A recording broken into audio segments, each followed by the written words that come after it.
Un millionnaire retrouve sa nounou dans une décharge avec ses triplés disparus.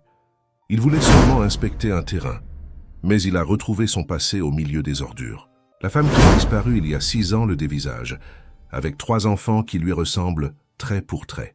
Et ce qu'elle lui révèle fait tomber le millionnaire à genoux sous le Que choc. pensez-vous qu'il va se passer dans cette histoire? Commentez et n'oubliez pas de vous abonner à notre chaîne et dites-nous de quelle ville vous nous regardez. Je promets que ce sera la meilleure histoire que vous entendrez de votre vie. Le soleil accablait Paris en cet après-midi d'octobre. La chaleur de l'asphalte montait en vagues visibles, tandis qu'Hugo de Montfort arpentait le terrain de sa toute nouvelle acquisition. À 52 ans, cet homme aux tempes grisonnantes et au costume impeccable représentait tout ce que la haute société parisienne admirait, le pouvoir, l'influence et un empire immobilier bâti sur 3 générations. Le groupe immobilier de Montfort était synonyme de luxe, et lui, son commandant absolu depuis la mort de son père, 15 ans plus tôt. Hugo ajusta ses lunettes de soleil tout en observant l'immense terrain. Là où se dressait autrefois une ancienne usine textile désaffectée, naîtraient les jardins de Montfort, le projet le plus ambitieux de sa carrière. Une résidence de très haut standing, avec vue sur le bois de Boulogne, qui porterait le nom de la famille estampillé sur sa façade en lettres dorées. L'ingénieur en chef parlait sans cesse, montrant des plans et des plannings sur sa tablette, mais Hugo ne hochait la tête que machinalement. Ses pensées vagabondaient vers la réunion du conseil d'administration qui aurait lieu dans 2 heures, où il annoncerait le lancement officiel du projet. Ce serait son cadeau d'anniversaire pour Céleste, la matriarche de la famille, qui fêterait ses 80 ans le mois suivant. Monsieur de Montfort souhaiterait-il voir la partie arrière? C'est là que se trouvera le complexe de loisirs, demanda l'ingénieur, interrompant ses pensées. Oui, bien sûr, allons-y, répondit Hugo, suivant l'homme à travers des tas de sable et de matériaux de construction. Le terrain était immense, entouré de palissades bleues portant le logo de l'entreprise. Le quartier, autrefois industriel, connaissait une valorisation rapide, avec des immeubles de luxe surgissant à chaque coin de rue. Hugo connaissait le potentiel de cet endroit comme peu d'autres. Il avait grandi en entendant son père parler du « Paris du futur ». Et maintenant, il transformait cette vision en réalité. Ils s'approchèrent de la limite arrière, une zone où le mur n'avait pas encore été érigé. Là, à quelques mètres seulement, commençait une communauté précaire qui contrastait brutalement avec le futur projet de luxe. Des baraques de fortune et des rues sans bitume formaient un paysage qu'Hugo préférait ignorer. Bientôt, un mur de 6 mètres séparerait les 2 mondes, et les résidents des jardins de Montfort n'auraient jamais à être témoins de cette réalité. « Nous devons accélérer la construction de ce mur », commenta-t-il sèchement. « Je ne veux pas que les futurs acheteurs voient ça pendant les visites. » L'ingénieur acquiesça, prenant des notes. « Oui, monsieur, les fondations sont déjà prêtes. Dans 3 semaines au maximum, il sera terminé. » C'est à ce moment qu'Hugo entendit un son faible, presque imperceptible au milieu du bruit des machines. Un pleur d'enfant venant de la direction de ce qui semblait être une petite décharge sauvage, juste après le terrain de la communauté. « Vous avez entendu ça ?» demanda-t-il, interrompant l'ingénieur. « Quoi, monsieur ?»« Oh, ces pleurs. On dirait un enfant. » L'ingénieur haussa les épaules. « Ce doit être quelqu'un de la communauté. Il est courant de voir des enfants par ici, malheureusement. Nous demandons toujours aux agents de sécurité de leur interdire l'accès au chantier. » De ça, Hugo fronça les sourcils. Les pleurs continuaient, plus insistants maintenant. Quelque chose dans ce son le dérangeait profondément, comme si cela réveillait un souvenir endormi. Sans prévenir, il se mit à marcher en direction du son. « Monsieur de Montfort, où allez-vous ?»« Cette zone n'est pas sûre !» l'avertit l'ingénieur, le suivant maladroitement. Hugo ignora l'avertissement. Il traversa la limite du terrain, passant par un petit terrain vague, jusqu'à atteindre une zone où des montagnes de détritus s'accumulaient. L'odeur était suffocante. Sacs en plastique, restes de nourriture, matériaux de construction mis au rebut, tout se mélangeait dans ce décor désolant. Les pleurs s'intensifièrent, maintenant accompagnés de voix d'enfants. C'est alors qu'il les vit. 3 enfants, d'environ 5 ou 6 ans, sales et vêtus de haillons, accroupis autour d'une silhouette gisant parmi les sacs poubelles. Une femme maigre, le visage couvert par des cheveux sombres et emmêlés, semblait évanouie. « Maman, réveille-toi! Maman !» appelait l'un des petits, secouant le bras squelettique de la femme. Hugo sentit son cœur s'accélérer. Il s'approcha lentement, essayant de ne pas effrayer les enfants. En arrivant plus près, il vit que la femme respirait avec difficulté.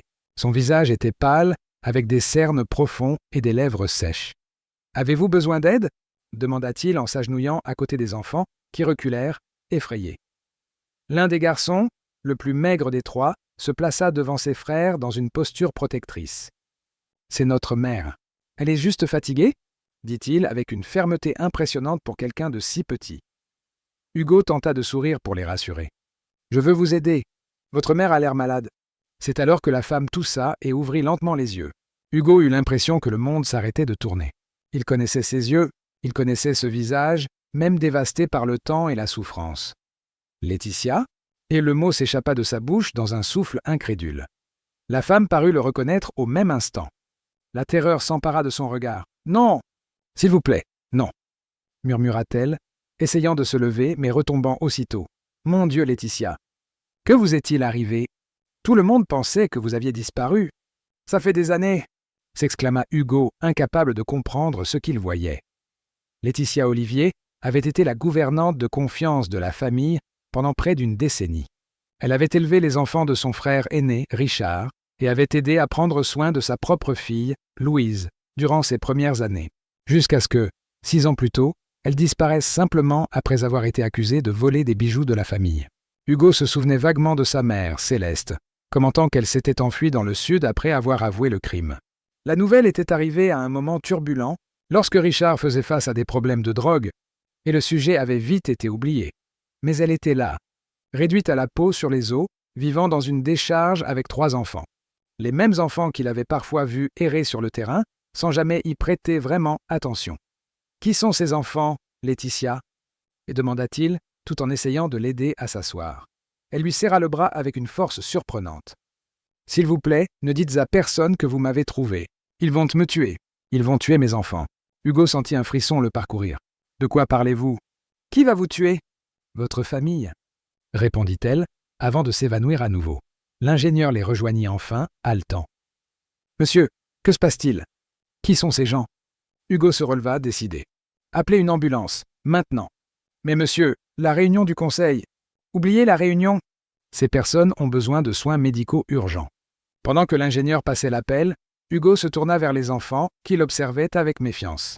C'étaient 3 garçons identiques, des triplés, réalisa-t-il, aux cheveux sombres et aux grands yeux qui rappelaient quelqu'un de sa famille, bien qu'il ne pût préciser qui. « N'ayez pas peur, » dit-il gentiment. « J'ai connu votre mère il y a longtemps. Nous allons l'emmener à l'hôpital pour qu'elle aille mieux. » Le garçon qui avait parlé plus tôt le fixa avec intensité. « Vous êtes l'homme de la grande maison ? Maman a toujours dit de faire attention aux gens de la grande maison. » Ôtez, ces mots frappèrent Hugo comme un coup de poing. Quelle était cette histoire ? Pourquoi Laetitia vivait-elle de cette façon ? Et surtout, pourquoi aurait-elle si peur de la famille pour laquelle elle avait travaillé pendant des années ? L'ambulance arriva 20 minutes plus tard. Les ambulanciers évaluèrent rapidement que Laetitia souffrait de malnutrition sévère et de déshydratation. Les enfants, bien que maigres, semblaient en meilleur état, ce qui indiquait que la mère se privait probablement de nourriture pour les nourrir. Hugo accompagna le brancard jusqu'à l'ambulance. Les 3 enfants agrippés à ses jambes, refusant de se séparer de leur mère. « Je viens avec vous », décida-t-il à la surprise de l'ingénieur. « Et la réunion, monsieur ? » « Appelez ma secrétaire, dites-lui que j'ai eu une urgence familiale et que nous devons la reporter. » Pessam et Yamaha. Sur le trajet vers l'hôpital, Hugo observait les petits qui se serraient contre lui sur la banquette de l'ambulance, les yeux fixés sur leur mère inconsciente. Comment Laetitia, la douce Laetitia qu'il avait connue, avait-elle pu finir dans cette situation ? La femme dont il se souvenait était joyeuse, attentionnée, presque un membre de la famille, une professionnelle en qui tout le monde avait confiance. L'accusation de vol n'avait jamais eu de sens pour lui, mais, occupé par ses propres problèmes et faisant confiance au jugement de sa mère, il n'avait jamais remis l'histoire en question. Arrivée à l'hôpital, Laetitia fut immédiatement emmenée aux urgences. Hugo utilisa son influence pour garantir une chambre privée et la meilleure équipe médicale. Les enfants, réticents, furent examinés par un pédiatre. Le diagnostic était celui. Attendu, malnutrition légère, signe de négligence, mais aucun problème de santé grave. Ce sont des enfants résilients, y commenta le médecin, et très unis. Je vois rarement des frères aussi protecteurs les uns envers les autres. Promecam. Hugo observait les garçons par la fenêtre de la salle d'examen. Il y avait quelque chose de troublant et de familier en eux. La forme de leur menton, leur regard. Soudain, Une possibilité effrayante commença à se former dans son esprit. Son téléphone n'arrêtait pas de sonner. Céleste, sa mère, appelait avec insistance. La réunion du conseil était cruciale. Le lancement des jardins de Montfort serait le grand événement social de l'année, avec des réservations déjà faites au club le plus exclusif de la ville. Mais, pour la première fois de sa vie, Hugo ignora les appels de la matriarche. 4 heures s'écoulèrent avant que Laetitia ne se réveille. Hugo entra seul dans la chambre, après avoir laissé les enfants aux soins d'une infirmière qui leur avait offert à manger et un bain. Dans le lit d'hôpital, avec une perfusion et des médicaments coulant dans ses veines, Laetitia semblait encore plus fragile, une ombre de la femme forte qu'il avait connue. « Comment vous sentez-vous » demanda-t-il en tirant une chaise près du lit. Laetitia tourna son visage vers le mur. « Pourquoi m'avez-vous amené ici ? Je n'ai pas les moyens de payer l'hôpital. Ne vous inquiétez pas pour ça. Je veux comprendre ce qui s'est passé, Laetitia. Pourquoi viviez-vous dans cette décharge ? Pourquoi vous êtes-vous enfuie ? Et qui sont ces enfants ?» Elle resta silencieuse un long moment, comme si elle pesait chaque mot. Finalement, elle le regarda avec des yeux embués de larmes. « Ces enfants sont vos neveux, Hugo. Ce sont les fils de votre frère, Richard. » Hugo sentit comme si le sol se dérobait sous ses pieds. « Quoi ? Ce n'est pas possible. Richard n'a jamais mentionné. Il me l'aurait dit. Votre frère ne le savait pas. Ou plutôt, il ne voulait pas le savoir. » Laetitia essuya une larme tenace. « Quand j'ai découvert que j'étais enceinte, je le lui ai dit. Richard était dans une mauvaise passe, il se droguait beaucoup. Il m'a donné de l'argent pour que j'avorte, mais je n'ai pas pu. Je ne pouvais pas ôter la vie à mes enfants. » La tête d'Hugo tournait. Richard, son frère aîné, était décédé seulement 3 mois plus tôt, après des années de lutte contre la dépendance. Il laissait 2 enfants adultes de son premier mariage, mais Hugo n'aurait jamais imaginé qu'il puisse en avoir d'autres. Et que s'est-il passé ensuite ? Laetitia prit une profonde inspiration, rassemblant ses forces. Quand Céleste a découvert la grossesse, elle est devenue furieuse. Elle a dit que j'essayais de monter une arnaque contre la famille, que je voulais une part de l'héritage pour mes enfants. Elle m'a convoqué dans son bureau et m'a donné 2 options. Soit j'avortais, je recevais une somme d'argent et je continuais à travailler comme si de rien n'était, soit... Oh, soit quoi ? Il pressa Hugo, bien qu'il craignît la réponse. Soit j'étais accusé de vol, arrêté, et je perdais non seulement mon emploi, mais aussi toute chance de travailler à nouveau comme gouvernante. Et vous avez choisi de fuir ? Laetitia laissa échapper un rire amer. Fuir ? Non, Hugo, je n'ai pas fui. J'ai été expulsé. Le soir même où j'ai refusé d'avorter, votre mère a mis ses bijoux dans mon sac et a appelé la police. Quand les policiers sont arrivés, elle a dit qu'elle avait une proposition. Soit je signais des aveux et je disparaissais pour toujours, soit j'étais arrêté sur le champ, enceinte et tout. Hugo eut la nausée. Il connaissait le caractère difficile de sa mère, son obsession pour le statut de la famille, mais il n'aurait jamais imaginé qu'elle soit capable d'une telle cruauté. « Ce n'est pas possible » murmura-t-il. « Vous vous souvenez de Jacques ? Cet agent de sécurité qui travaillait pour votre père ?» continua Laetitia. « Il m'a emmené à la gare. Il m'a donné de l'argent pour un billet jusqu'au fin fond de l'Auvergne et m'a dit de ne jamais revenir, sinon je subirais les conséquences. J'étais terrifiée, enceinte et seule. Mais pourquoi êtes-vous ici à Paris ? Pourquoi précisément dans ce quartier ? Laetitia détourna le regard, comme si elle cachait quelque chose. Je suis revenue après 1 an. Je n'avais nulle part où aller. J'ai trouvé un travail de femme de ménage dans un immeuble de bureau, sous un autre nom, mais quand les triplés sont nés, c'est devenu impossible de continuer. Personne n'engage une femme avec 3 bébés d'un coup. Nous avons été expulsés de la petite chambre que je louais et nous nous sommes retrouvés à la rue. Ok, Hugo essayait de digérer tout cela. L'histoire était absurde, trop terrible pour y croire. Mais en regardant Laetitia, son état, la peur dans ses yeux, il savait que c'était la vérité. Et vous n'avez jamais essayé de me chercher, de demander de l'aide ? Pourquoi faire, Hugo ? Pour que votre mère m'accuse de nouveaux crimes ? Pour risquer la vie de mes enfants ? Anne, elle lui serra le bras avec force. Elle est capable de tout pour protéger le nom de la famille. Vous le savez bien. Un lourd silence s'installa entre eux. Hugo pensa à sa mère, à la figure imposante qui commandait la famille d'une main de fer depuis la mort de son père. Céleste, avec son chignon impeccable et ses bijoux de famille, était respectée et crainte à parts égales. Lui-même, un homme adulte et prospère, tremblait encore devant sa désapprobation. « Vos enfants ? Mes neveux ?» commença-t-il, essayant de réorganiser ses pensées. « Savent-ils qui est leur père et ça ?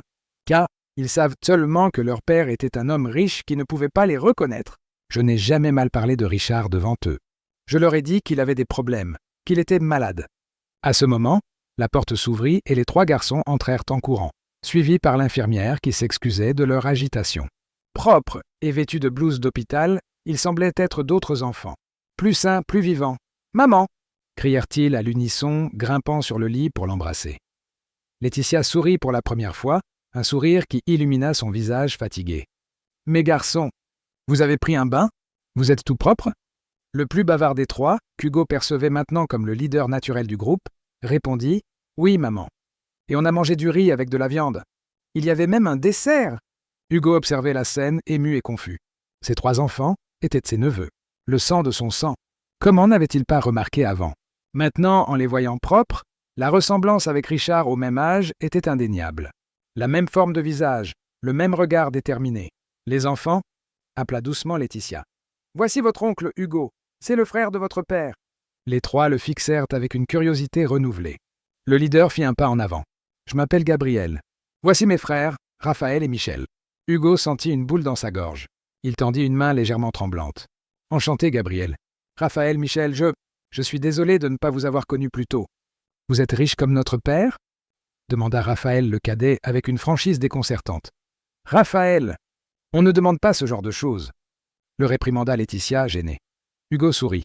« Ce n'est pas grave. Oui, Raphaël, j'ai de l'argent. Et je vais utiliser cet argent pour prendre soin de vous et de votre mère à partir de maintenant. » Les yeux de Laetitia s'écarquillèrent. « Hugo, non, vous ne comprenez pas. Votre mère... Ma mère n'a pas le droit de faire ce qu'elle a fait avec vous tous, » l'interrompit Hugo, avec une fermeté qui le surprit lui-même. « Ces garçons sont les fils de mon frère. Ils sont des de Montfort, que ma mère l'accepte ou non. Elle va vous détruire, » murmura Laetitia, pour que les enfants n'entendent pas. « Vous ne connaissez pas son pouvoir. »« Peut-être que je ne le connais pas, en effet, » admit Hugo. « Mais je ne l'ai jamais vraiment affronté non plus. J'ai toujours été le fils obéissant, l'exécuteur de ses volontés.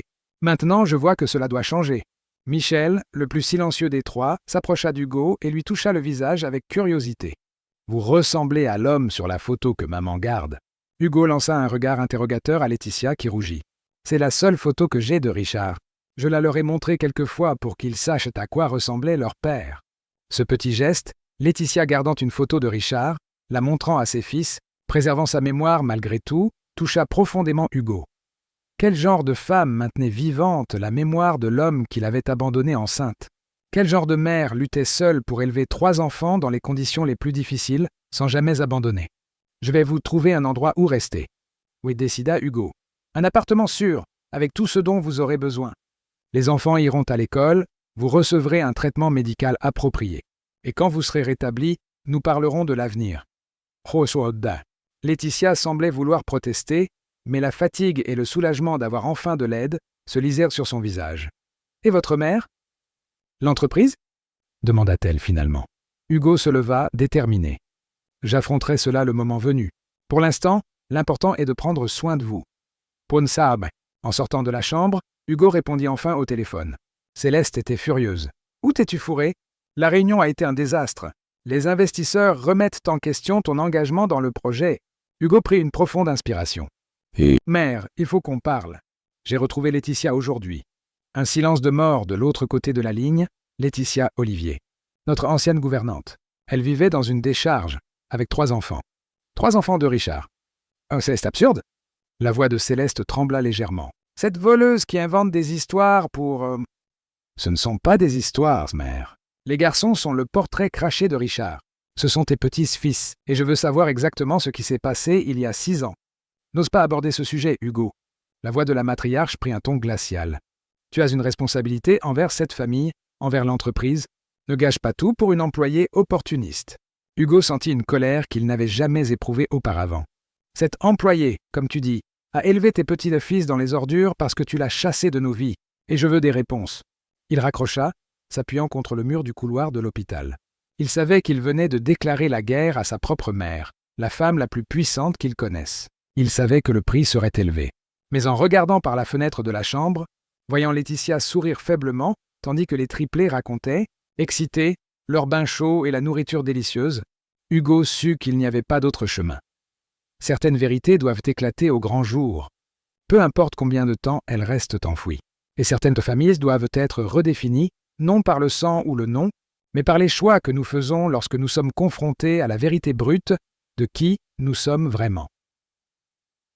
Le ciel de Paris était nuageux en ce lundi matin. Hugo observait la ville depuis la fenêtre de l'appartement qu'il avait loué en urgence dans le quartier du Marais. 3 jours s'étaient écoulés depuis la rencontre dans la décharge, et sa vie était sans dessus-dessous. Le portable continuait de sonner sans cesse. Directeur de l'entreprise, avocat, et surtout, sa mère. Mais Hugo était décidé à garder ses distances, jusqu'à ce qu'il comprenne pleinement ce qui s'était passé. Il se retourna pour observer le salon.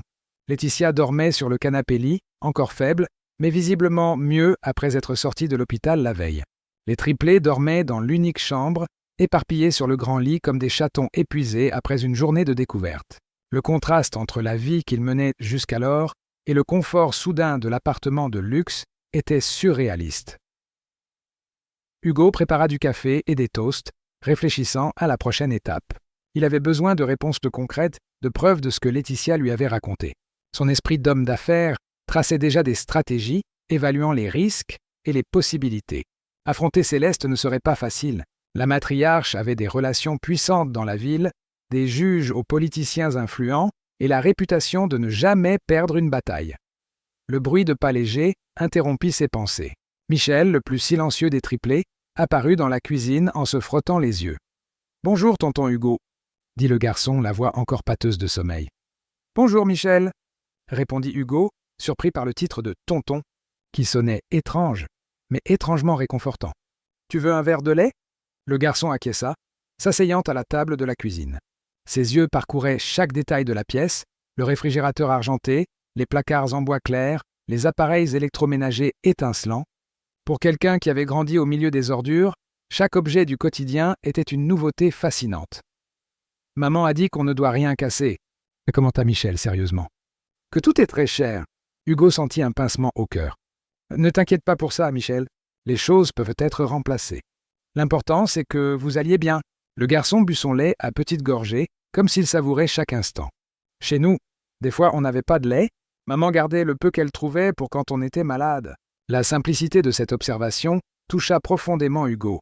Pendant qu'il vivait entouré de luxe, conduisant des voitures importées et fréquentant des restaurants étoilés, ses enfants, ses neveux, luttaient quotidiennement pour leur survie élémentaire. « Ça va changer, Michel. Je te promets que vous ne vivrez plus jamais ça. » Laetitia apparut à la porte de la cuisine, ses longs cheveux en désordre encadrant un visage qui, malgré sa maigreur, conservait encore des traits de la beauté dont Hugo se souvenait. « Bonjour, » y dit-elle hésitante. « Michel, tu n'aurais pas dû réveiller tonton Hugo si tôt. »« J'étais déjà réveillé, » assura Hugo. « En fait, j'ai à peine dormi. Nous avons beaucoup de choses à régler. » Laetitia s'assit, acceptant la tasse de café qu'il lui offrait. Ses mains tremblaient encore légèrement, séquelles de sa malnutrition prolongée. « Hugo, j'ai réfléchi. Ce serait peut-être mieux que nous quittions Paris. Recommencer ailleurs, loin de votre famille. Fuir n'est pas la solution, Laetitia. Vous avez déjà trop fui. Il est temps d'affronter la vérité. Vous ne comprenez pas ce dont votre mère est capable, insista-t-elle en baissant la voix pour que Michel n'entende pas. Ces 6 dernières années, j'ai vécu dans la peur constante qu'elle me retrouve, qu'elle prenne mes enfants. » Hugo fronça les sourcils. Pourquoi ferait-elle ça? Si le but était de cacher la grossesse, pourquoi se soucierait-elle de vous après votre départ? Laetitia détourna le regard. Parce que je sais des choses, Hugo. Des choses que j'ai vues et entendues en travaillant au manoir. Votre mère s'en est toujours méfiée. Avant qu'elle ne puisse développer, Raphaël et Gabriel entrèrent dans la cuisine, se disputant pour savoir qui arriverait le premier. L'énergie des deux contrastait avec la quiétude contemplative de Michel. Les 3 ensemble formaient un portrait complet. Gabriel, le leader, Raphaël, le contestataire, et Michel, l'observateur. Unis par le sang et les circonstances, mais chacun avec sa propre individualité marquée. « Il y a du chocolat ?» demanda Raphaël allant droit au but. Raphaël. Le réprimanda Laetitia embarrassée. Hugo rit. « Oui, il y en a, et après le petit déjeuner, je pensais vous emmener acheter des vêtements. Qu'en pensez-vous » Les yeux des garçons s'illuminèrent, mais Laetitia semblait inquiète. « Hugo, nous n'avons pas besoin de ça. Vous en faites déjà trop ?» Laetitia, ils ont besoin de tout, vêtements, chaussures, fournitures scolaires. D'ailleurs, nous devons régulariser leur situation. Ont-ils des papiers? Elle acquiesça. Des actes de naissance, oui. J'ai réussi à les déclarer à leur naissance avant que... avant que tout n'empire. Et le nom du père? Il figure sur l'acte? Non, j'ai laissé la case vide. Hugo prit une profonde inspiration. Reconnaître la paternité serait un processus complexe, surtout avec Richard décédé. Il faudrait faire des tests ADN, prouver le lien de parenté. Et chaque pas dans cette direction signifierait exposer l'histoire au regard du public et aux yeux vigilants de Céleste. Le téléphone vibra de nouveau. C'était Christine, sa cousine, la seule personne de la famille à qui Hugo avait raconté une partie de ce qui se passait. « Je dois répondre », dit-il en sortant de la cuisine. Christine de Montfort-Moreau était la fille du frère cadet de son père, une branche moins influente de la famille. Elle avait toujours été le mouton noir. Diplômée en service social plutôt qu'en administration ou en droit, elle préférait travailler dans des ONG plutôt que d'occuper des postes dans l'entreprise familiale. Céleste la tolérait par courtoisie, mais n'avait jamais caché son mépris pour les idées progressistes de sa nièce. « Chris, heureusement que tu appelles. Hugo, les choses se compliquent. » Sa voix était tendue. Tante Céleste a convoqué une réunion extraordinaire du conseil pour demain. Ils disent que tu as fait une dépression, que tu es sous l'influence de drogue ou quelque chose comme ça. Quoi? Hugo cria presque, s'éloignant dans le couloir pour ne pas être entendu. C'est absurde. Tu connais ta mère. Elle prépare le terrain pour quelque chose de plus grand. Si tu ne te présentes pas demain, ils utiliseront ça comme prétexte pour une mise à l'écart temporaire de la présidence. Hugo passa la main dans ses cheveux, frustré. L'entreprise était sa vie, le résultat d'années de travail acharné, même sous l'ombre vigilante de sa mère. « Chris, je dois tout te raconter. Il ne s'agit pas seulement de Laetitia. Il y a bien plus dans cette histoire. » En quelques mots, il relata ce qu'il avait découvert. Les triplés, les fausses accusations, l'abandon orchestré par Céleste. Il y eut un silence de l'autre côté de la ligne. « Hugo, c'est terrible, mais ça ne me surprend pas. »« Ah, comment ça ?» Christine hésita. « Tu te souviens quand je t'ai trouvé à l'hôpital, après que Richard a fait son overdose, il y a environ 2 ans? » Oui, bien sûr. Ce jour-là, j'ai vu Laetitia aux urgences. Elle était avec un des garçons, celui qui semblait être le plus âgé. Hugo se figea. « Pourquoi ne me l'as-tu jamais dit ?»« Parce qu'elle m'a supplié de ne rien dire. Le garçon avait une pneumonie, il était très mal en point. Elle était désespérée, sans argent pour les médicaments. J'ai aidé comme j'ai pu. Je lui ai donné de l'argent, j'ai acheté les antibiotiques, mais elle m'a fait jurer de ne dire à personne de la famille que je l'avais vue. » Hugo ressentit un mélange de choc et de colère. Sa cousine savait que Laetitia était à Paris, connaissait l'existence des garçons et ne lui avait rien dit. Pourquoi, Chris?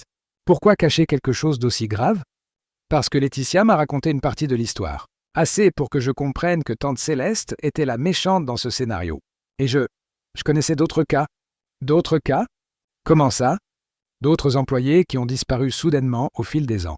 Toujours avec une justification commode, vol, insubordination, problème personnel. Ta mère a l'habitude d'éliminer les personnes qui menacent l'image parfaite de la famille. Hugo se souvint vaguement de certaines situations. La cuisinière qui avait disparu après un dîner important où l'un des invités était tombé malade. La secrétaire de son père qui avait été licenciée quelques jours avant sa mort, accusée d'avoir volé des documents confidentiels. Il y avait toujours eu des explications plausibles, mais maintenant, sous une nouvelle perspective, les pièces commençaient à s'emboîter. « Chris, j'ai besoin de preuves. Quelque chose de concret contre ma mère. J'ai quelque chose qui pourrait aider, » répondit-elle après une pause. Après avoir rencontré Laetitia ce jour-là, j'ai commencé à prendre quelques notes, des dates, des noms, des coïncidences étranges. Je n'aurais jamais pensé m'en servir, mais j'en ai besoin, Chris, et de tout ce qui pourrait aider à protéger Laetitia et les enfants. J'ai une autre information. Jacques Sylvain, l'agent de sécurité qui a emmené Laetitia, travaille toujours pour ta mère. Il a pris sa retraite de l'entreprise, mais il continue de lui fournir des services privés. Privés. Et d'après ce que j'ai entendu, il sait beaucoup de choses. Hugo nota mentalement le nom. Jacques Sylvain, ancien chef de la sécurité de son père. Un homme taciturne, de peu de mots, mais extrêmement loyal. Du moins, c'est ce qu'il avait toujours pensé. « Je vais trouver ce Jacques », décida-t-il. « Fais attention, Hugo, nous parlons de ta mère. Elle n'abandonnera pas facilement. » Après avoir raccroché, Hugo retourna à la cuisine. Laetitia aidait Gabriel à servir des céréales, tandis que Raphaël racontait avec animation un rêve impliquant un dragon et un château fait de bonbons. Michel dessinait, concentré, sur un bloc-notes qu'Hugo avait laissé sur la table. La scène domestique, si simple, lui causa une émotion inattendue. C'était aussi sa famille, une partie qui lui avait été volée par des mensonges et des manipulations. Allons nous préparer, annonça-t-il. Nous avons une longue journée devant nous. Quelques heures plus tard, ils retournaient tous les 5 à l'appartement chargés de sacs. L'expédition dans les magasins avait été une expérience à la fois joyeuse et douloureuse. Les garçons, n'étant jamais entrés dans un centre commercial auparavant, étaient fascinés par les escalators, les fontaines décoratives, les vitrines illuminées. Chaque petit achat, des baskets neuves, des t-shirts colorés, une simple casquette, était accueilli avec une gratitude qui faisait qu'Hugo se sentait à la fois bien et terriblement mal face au contraste avec sa propre vie d'abondance. Laetitia, quant à elle, était restée tendue pendant toute la sortie, regardant constamment autour d'elle comme quelqu'un qui craint d'être reconnu. La peur était ancrée en elle après des années passées à vivre dans l'ombre. Pendant que les enfants exploraient avec enthousiasme leurs nouvelles acquisitions, Hugo appela Laetitia sur le balcon de l'appartement. La nuit commençait à tomber sur la ville, allumant des milliers de lumières dans le paysage urbain. « Nous devons parler de l'avenir immédiat, » dit-il. « Demain, j'ai une réunion importante à l'entreprise. Je ne peux pas la manquer, sinon je risque de perdre le contrôle de tout. »« Vous allez lui parler de nous ?» demanda Laetitia, l'appréhension évidente dans sa voix. « Pas encore.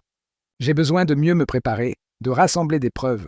Mais je veux que vous et les garçons soyez en sécurité pendant ce temps. Nous sommes bien ici, assura-t-elle. Ce n'est pas suffisant. Ma mère a des ressources, Laetitia.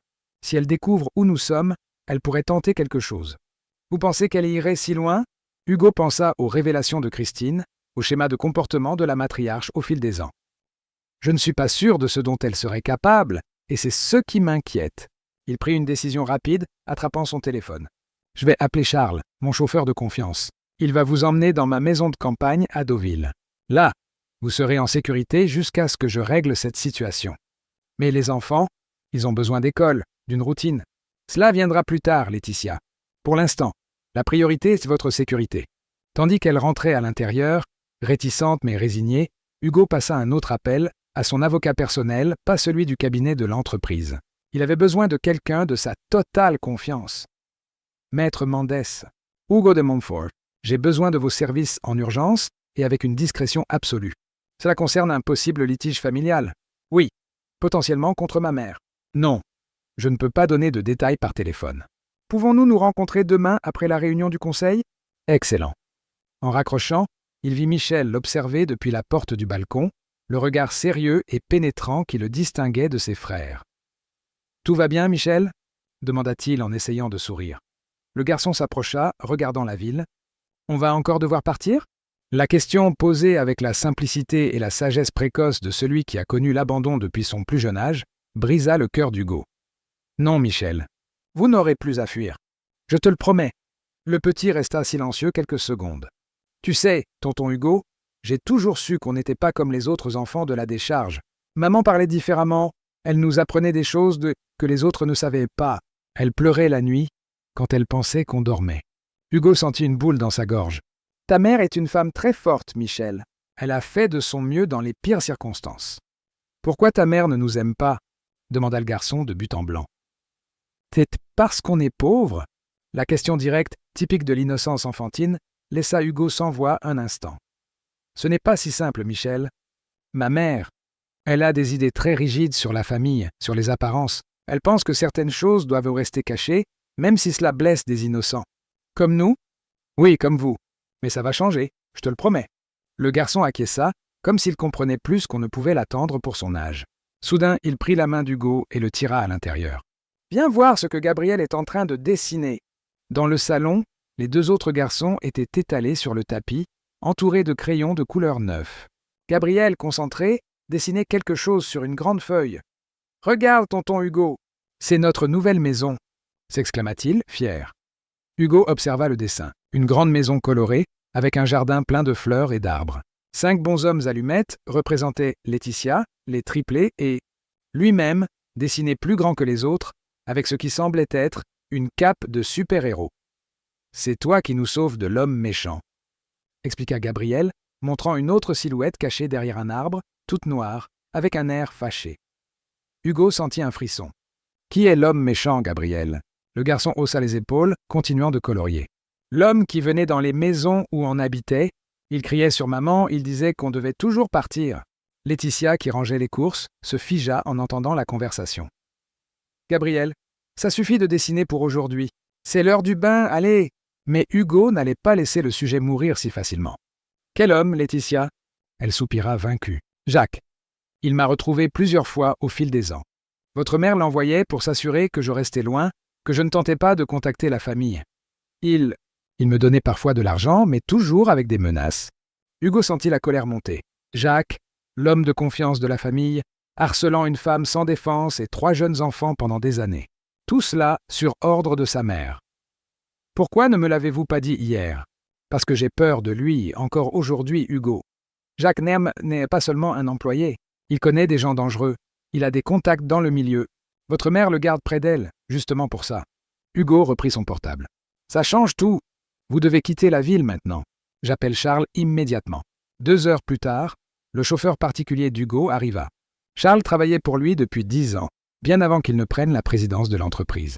C'était l'un des rares employés qui ne devait pas une loyauté directe à Céleste. Rapidement, ils organisèrent le départ. Les achats récents furent emballés, ainsi que quelques provisions de base. Hugo remit à Charles une enveloppe avec de l'argent liquide et des instructions détaillées. « Personne ne doit savoir où vous allez, pas même ma secrétaire. N'utilisez que de l'argent liquide, jamais de carte. Et ne m'appelle que de ce téléphone jetable, » instruisit Hugo, en tendant un appareil simple à Laetitia. Elle semblait sur le point de pleurer, partagée entre la gratitude et la peur. « Combien de temps resterons-nous cachés, Bessimvi ? Le moins possible, » assura-t-il. « Je dois affronter ma mère, rassembler des preuves contre elle. Dès que ce sera sûr, je vous ramènerai et nous réglerons tout légalement. » Les triplés, excités à l'idée de voir la mère pour la première fois, dirent au revoir à Hugo avec de gros câlins. Gabriel, le plus expansif, promit de faire un dessin de la plage pour tonton. Raphaël demanda plusieurs fois s'il y aurait de la glace. Michel, toujours plus réservé, regarda longuement Hugo avant de dire « Tu iras bien, n'est-ce pas ?» Cette préoccupation sincère d'un enfant qui le connaissait à peine toucha profondément Hugo. « Oui, Michel, ne t'inquiète pas pour moi. Profite de la plage, profite d'être un enfant. Tu le mérites. » Quand la voiture partit, Hugo resta sur le trottoir pendant de longues minutes, se sentant à la fois soulagé et inquiet. Il était sur le point d'affronter la matriarche de la famille de Montfort, la femme qu'il avait élevée, qui avait façonné son caractère et sa vision du monde, mais qui était aussi capable de cruauté inimaginable pour préserver les apparences. En retournant à l'appartement vide, Hugo s'assit sur le canapé encore marqué par le petit corps de Michel, qui s'y était endormi plus tôt en regardant un dessin animé. Les jouets neufs, oubliés dans la précipitation du départ, étaient éparpillés sur le sol. La présence de ces 4 personnes entrées dans sa vie seulement 3 jours plus tôt avait déjà profondément modifié sa perception du monde. Son téléphone sonna. C'était de nouveau Christine. « Je viens de parler à mon contact au cabinet d'avocat, qui s'occupe de Tante Céleste, » dit-elle sans préambule. « Hugo, elle a demandé des documents étranges aujourd'hui, quelque chose lié à l'hospitalisation psychiatrique sous contrainte. »« Tu penses pas qu'elle essaierait de me faire interner ?» demanda Hugo, incrédule. « Je ne sais pas, mais elle déplace ses pions sur l'échiquier. Et connaissant Tante Céleste, la partie ne fait que commencer. » Hugo raccrocha, sentant le poids de la situation. Demain, il affronterait le conseil de l'entreprise, dominé par les alliés de sa mère. Ce ne serait que le premier de nombreux obstacles. Mais il avait maintenant quelque chose qu'il n'avait jamais eu auparavant dans ses confrontations voilées avec Céleste. Une motivation plus grande que l'argent, que le pouvoir, que le nom de la famille. Il avait 3 petits-neveux dont l'avenir dépendait de lui. Il avait une dette de justice envers Laetitia, qui avait souffert l'impensable pour protéger ses enfants. Et il avait, pour la première fois depuis des années, une clarté absolue sur ce qui était juste et ce qui était mal. Le lendemain matin, Hugo se réveilla avant le réveil. Il enfila son plus beau costume, comme un soldat se préparant pour la bataille. En quittant l'appartement, il jeta un dernier regard aux jouets laissés derrière lui, promettant silencieusement que ses enfants auraient enfin la chance d'une enfance normale. Sur le chemin du siège du groupe immobilier de Montfort, il réfléchissait à tout ce qu'il avait découvert ces derniers jours. Comment avait-il pu être si aveugle pendant tant d'années ? Comment n'avait-il pas perçu la cruauté derrière les décisions froides et calculées de sa mère ? Peut-être parce qu'il avait lui-même été élevé pour valoriser les mêmes choses qu'elle, le statut, le pouvoir, les apparences. Peut-être parce qu'il était plus facile de ne pas regarder le côté sombre de la richesse dont il jouissait. En entrant dans l'imposant bâtiment de l'entreprise, dans le quartier des affaires de la ville, Hugo sentit tous les regards sur lui. Les employés chuchotaient, interrompant leur conversation à son passage. La rumeur de sa prétendue dépression nerveuse s'était déjà répandue, exactement comme sa mère l'avait prévu. Dans l'ascenseur panoramique qui montait jusqu'au dernier étage, où se trouvait la salle du conseil, Hugo prit une profonde inspiration. Il était sur le point d'entrer dans une arène où sa mère régnait en maître absolu depuis des décennies, où chaque conseiller, chaque directeur lui devait quelque chose, où sa parole était pratiquement loi. Mais aujourd'hui serait différent. Aujourd'hui, Hugo de Montfort ne se battait pas seulement pour sa position ou pour son orgueil. Il se battait pour la vérité, et pour une famille nouvellement découverte qui méritait justice. Les portes de l'ascenseur s'ouvrirent. Dans le couloir, sa secrétaire l'attendait avec une expression affligée. « Monsieur de Montfort, Dieu merci vous êtes venu. Ils sont tous dans la salle du conseil. Madame Céleste est arrivée il y a une demi-heure et elle est furieuse. » Hugo sourit, avec un calme qui le surprit lui-même. « Merci, Marcia. Ne vous inquiétez pas. Aujourd'hui, les choses vont changer par ici. » Il ajusta sa cravate, redressa les épaules et se dirigea d'un pas décidé vers la salle où sa mère l'attendait, entourée de ses alliés. La bataille ne faisait que commencer. Mais Hugo n'était plus le même homme qui, quelques jours plus tôt, inspectait un terrain sans imaginer comment sa vie serait transformée par les pleurs d'un enfant venant d'une décharge. Il était prêt à affronter la vérité, aussi douloureuse soit-elle, et à sortir enfin de l'ombre de la matriarche qui, derrière la façade de respect et de tradition, cachait des secrets capables de détruire l'empire qu'elle avait construit avec tant de zèle. La salle du conseil du groupe immobilier de Montfort était un espace imposant, avec des baies vitrées du sol au plafond, révélant une vue panoramique sur la ville. La table de réunion, faite d'une seule pièce de bois noble brésilien, avait été commandée par le père d'Hugo des décennies auparavant. Autour d'elle étaient assises 12 personnes, les membres du conseil d'administration, des hommes et des femmes d'âge mûr ou plus, tous impeccablement vêtus, tous avec des expressions graves. Au bout de la table, comme toujours, se tenait Céleste de Montfort. À 80 ans, la matriarche conservait une posture impeccable, ses cheveux blancs parfaitement arrangés dans le chignon sévère qui était sa marque de fabrique, son tailleur en tweed bleu marine, assorti au collier de perles qu'elle ne quittait jamais. Son visage, bien que marqué par le temps, restait austère, dominé par des yeux d'un bleu presque transparent qui semblait voir à travers les gens. Quand Hugo entra, toutes les conversations cessèrent. Il sentit le poids de chaque regard sur lui, certains curieux, d'autres accusateurs, peu véritablement inquiets. Sa mère, cependant, garda une expression impassible, comme si elle s'attendait déjà à son arrivée. « Hugo » prononça-t-elle son nom avec cette intonation unique, mélange d'autorité et de déception qui lui donnait l'impression d'être à nouveau un garçon pris en faute. « Je suis heureuse que tu aies décidé de te joindre à nous. »« Mère » répondit-il d'un bref signe de tête. Il salua les autres d'un « bonjour », général, prenant sa place à l'autre bout de la table, directement en face de Céleste.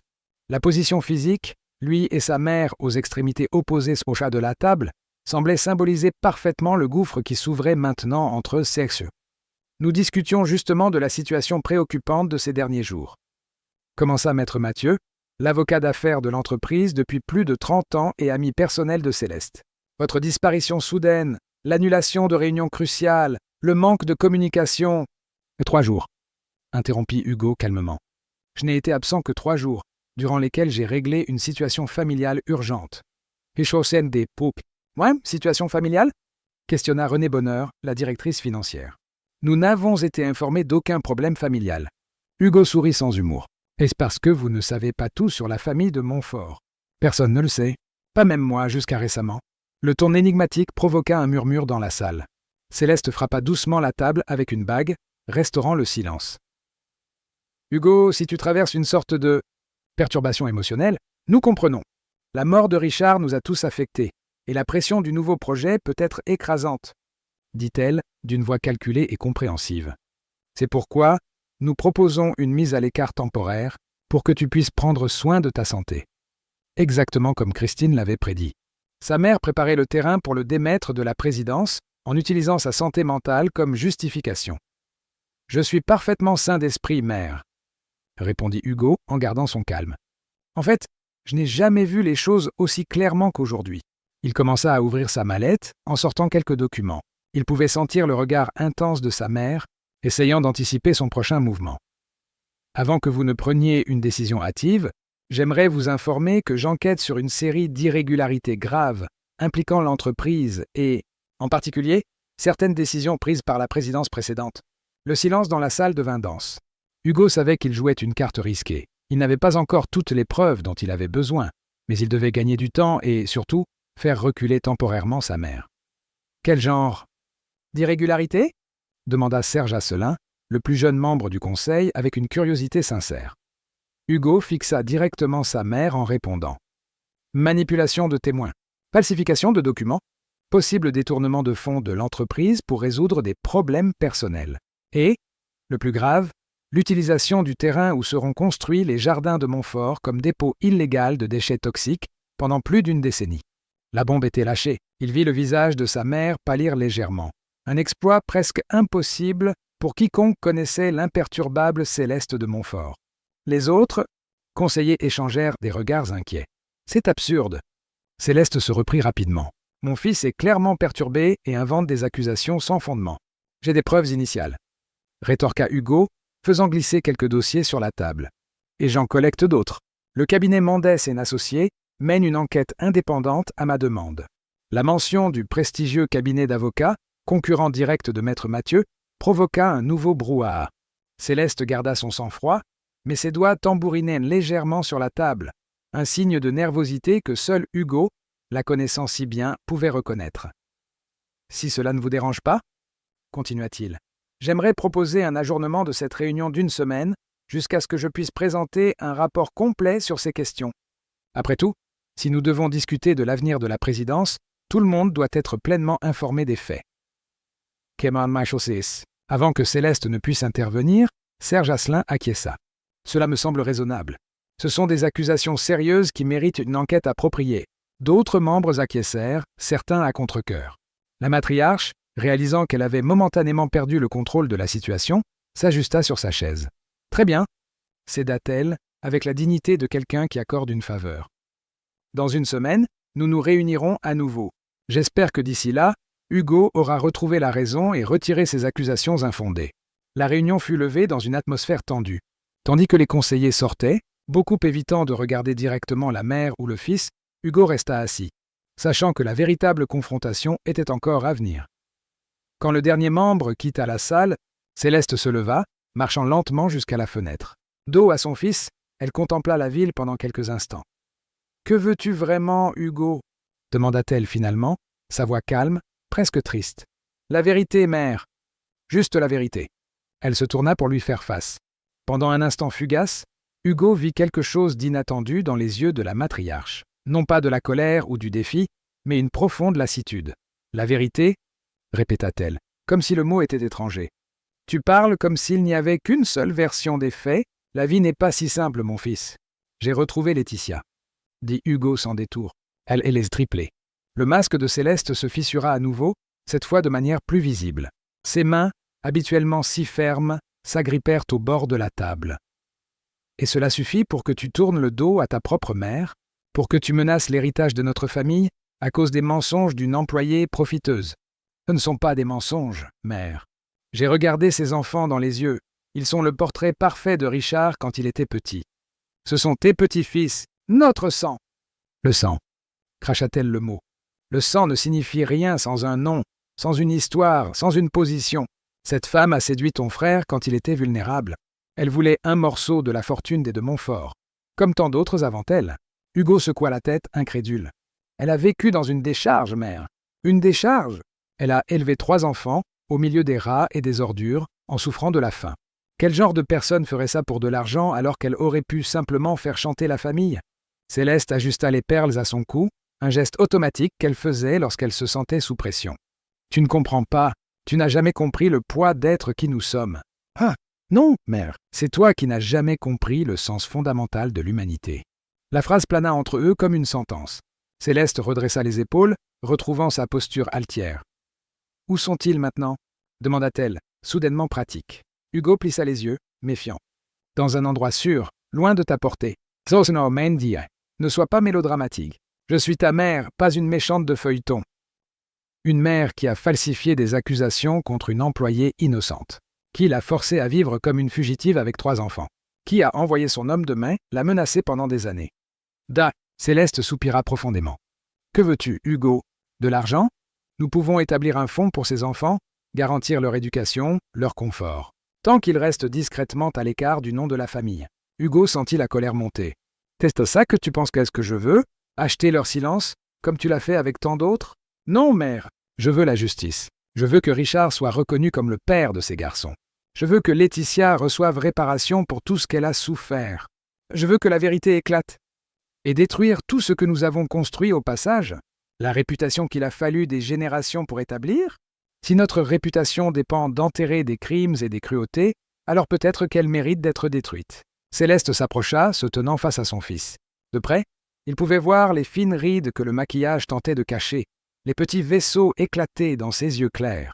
Un instant, elle parut vraiment vieille. « Tu as 1 semaine, » dit-elle avec une froideur calculée. 1 semaine pour reconsidérer cette folie, pour te souvenir où se trouve ta véritable loyauté. Après ça, chacun suivra le chemin qu'il aura choisi.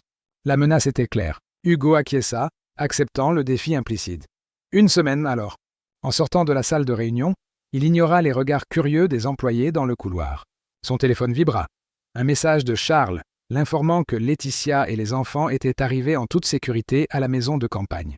Au moins, cela le tranquillisait momentanément. Son prochain arrêt serait le cabinet de Maître Mendès, sur l'île de la Cité. L'avocat, un homme méticuleux de 60 ans, le reçut avec son sérieux habituel. « Nous avons enquêté sur le cas de Madame Laetitia Olivier » t'informa-t-il, après les formalités initiales. « Il y a des archives de police d'une accusation de vol contre elle, datant de 6 ans. La plainte a été retirée suite à un accord, mais l'incident figure dans son dossier. Ma mère s'est occupée de tout, » commenta Hugo, amer. « Comme toujours. »« Il y a plus, » continua l'avocat. « Nous avons identifié un schéma d'employés licenciés sous des accusations similaires au cours des 20 dernières années, environ 15 cas. Toujours clos rapidement, toujours avec de généreux accords à l'amiable, à condition que la personne en question quitte la ville. For senior. 15. Hugo fut véritablement choqué. Autant que ça? Le plus inquiétant est ce qui est arrivé à certains d'entre eux par la suite. 3 ont eu des accidents suspects. 2 ont simplement disparu sans laisser de traces. Les autres? Eh bien, la plupart ont changé d'identité ou sont partis très loin. Hugo sentit un frisson. L'ampleur de l'opération de sa mère pour protéger le nom de la famille était plus grande qu'il ne l'avait imaginé. J'ai besoin de preuves concrètes, maître. Autochies. Quelque chose que je puisse utiliser contre ma mère si nécessaire. Je comprends votre urgence, monsieur de Montfort, mais nous parlons de l'une des familles les plus puissantes du pays. Votre mère a des contacts dans toutes les sphères, juridiques, politiques, médiatiques. Nous devons être extrêmement prudents. Pour me, combien de temps pour rassembler un dossier complet? L'avocat réfléchit. Avec les ressources adéquates, peut-être 2 semaines. Il y a des relevés bancaires à analyser, des témoins à localiser. Je n'ai qu'1 semaine, répondit Hugo, déterminé. Concentrez-vous sur les cas les plus récents, ceux que nous avons le plus de chances de prouver. Et je veux tout sur Jacques Sylvain, son chef de la sécurité personnelle. Après 1 heure de plus à discuter de stratégie, Hugo quitta le cabinet avec la promesse de l'avocat de travailler jour et nuit sur l'affaire. Sa prochaine étape serait plus risquée. Il devait rencontrer Jacques personnellement. L'ancien chef de la sécurité vivait dans une résidence de classe moyenne dans le 14e arrondissement, loin du manoir des de Montfort à Neuilly-sur-Seine. Hugo s'y rendit en voiture, prenant soin de ne pas être suivi. Pendant le trajet, il appela Christine. « Comment s'est passée la réunion » demanda-t-elle, anxieuse. « J'ai gagné 1 semaine. Mais la situation est pire que nous l'imaginions, Chris, bien pire. » Il relata brièvement ce que l'avocat avait découvert. Le schéma d'employés faussement accusés, les accidents suspects. « Mon Dieu !» murmura Christine. « J'ai toujours su que tante Céleste était impitoyable. Mais ça, j'ai besoin de ton aide. Connais-tu quelqu'un qui travaillait directement avec ma mère et qui a quitté l'entreprise ces dernières années? Quelqu'un qui pourrait parler? » Il y eut une pause pensive de l'autre côté de la ligne.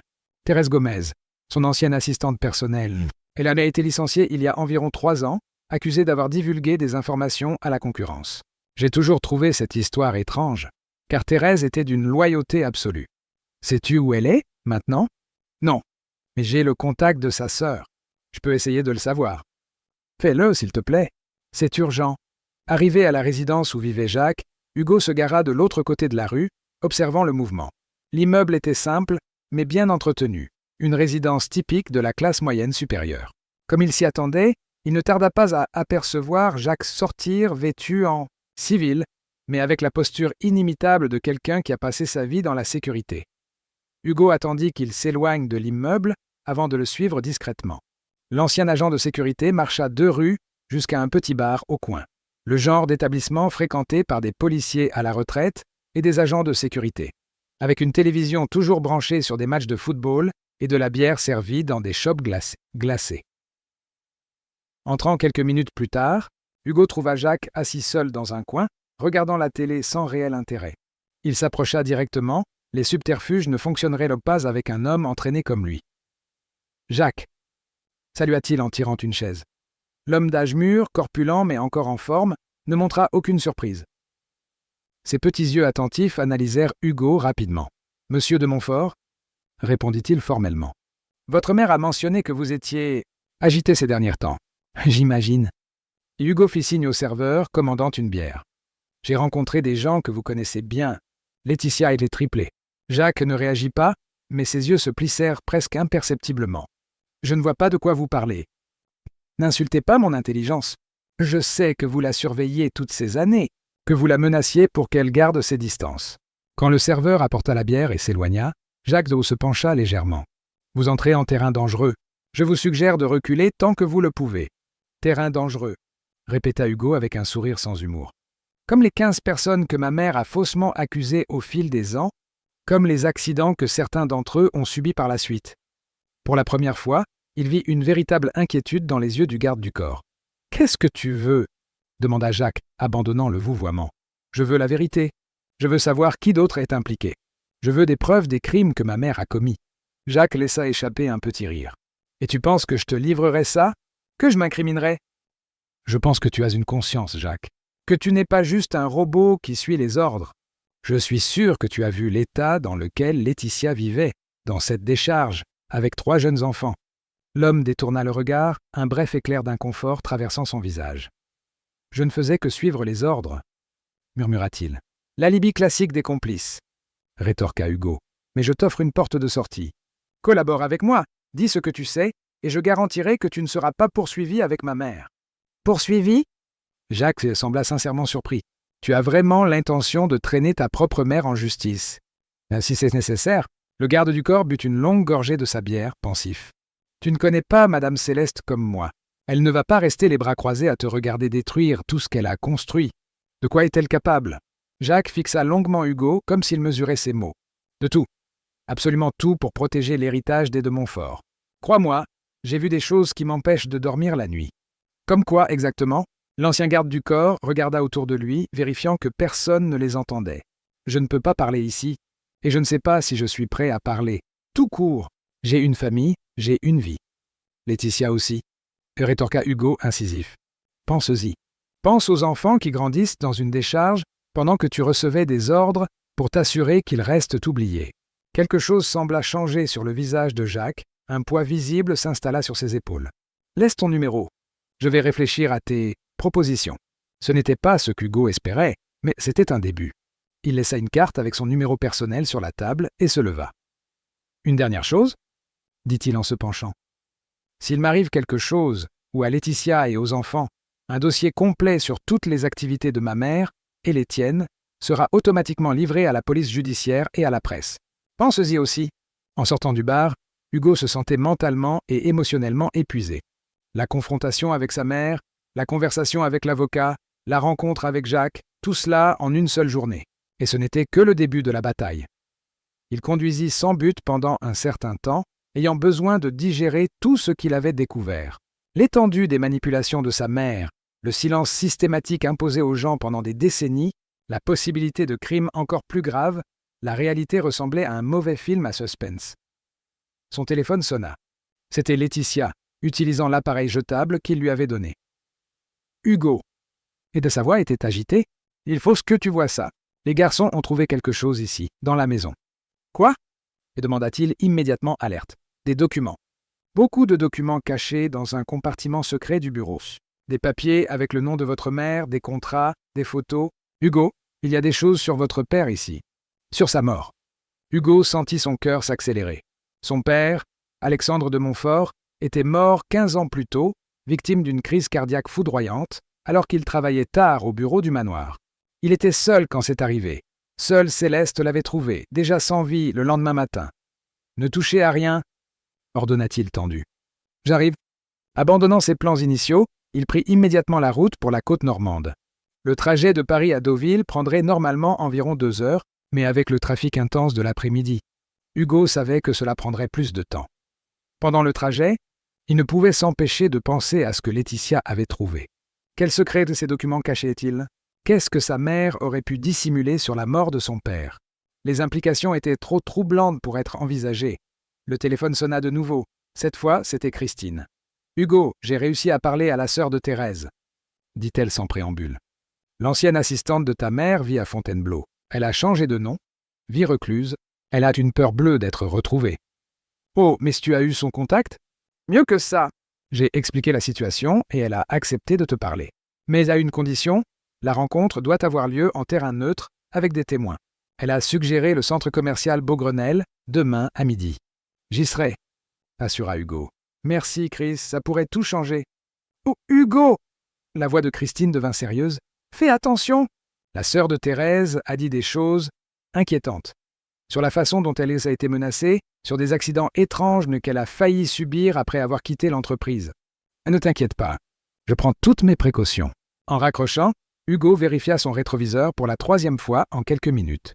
Depuis qu'il avait quitté le bar où il avait rencontré Jacques, il avait la sensation désagréable d'être suivi. Une voiture sombre gardait une distance constante, toujours quelques véhicules derrière, mais obstinément présente dans les mêmes virages et changements de direction que lui. Il décida de tester son soupçon.